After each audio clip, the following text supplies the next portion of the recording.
জাতীয় দলের হয়ে প্রথমবার দেশের মাটিতে খেলতে নেমেই দুর্দান্ত পারফরম্যান্স উপহার দিলেন বাংলাদেশের নতুন ফুটবলার হামজা চৌধুরী।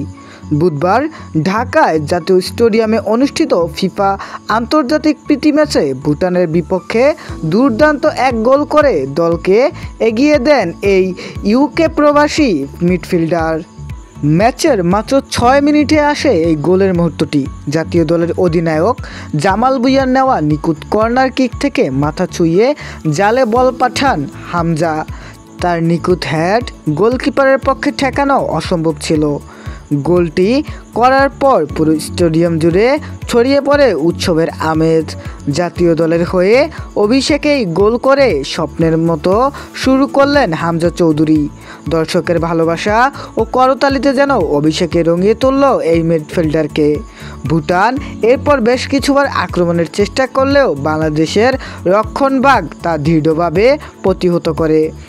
বিশেষ করে ডেবিউ ম্যাচে খেলতে আসা ফাহমিদুল, যিনি বাম দিক থেকে বেশ কয়েকবার ভুটানের ডিফেন্সে হানা দেন। ৩২তম মিনিটে তার একটি শক্তিশালী শট দারুণভাবে রুখে দেন ভুটানের গোলরক্ষক। অধিনায়ক জামাল ভুঁইয়াও সক্রিয় ছিলেন আক্রমণে, কিন্তু একটি সহজ সুযোগ তিনি লক্ষ্যভ্রষ্ট শটে নষ্ট করেন। ৩৮তম মিনিটে আবারও গোলের সুযোগ পেলে তার শট গোলকিপার ঠেকিয়ে দেন।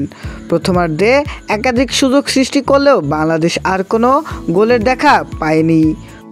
এই ম্যাচটি ছিল প্রস্তুতি পর্বের অংশ, কেননা ১০ জুন ঢাকার নতুনভাবে সংস্কারকৃত জাতীয় স্টেডিয়ামে এএফসি এশিয়ান কোয়ালিফায়ার ম্যাচে সিঙ্গাপুরের মুখোমুখি হবে বাংলাদেশ। তার আগে এমন একটি জয়ে জাতীয় দলের আত্মবিশ্বাস নিঃসন্দেহে আরও বাড়বে।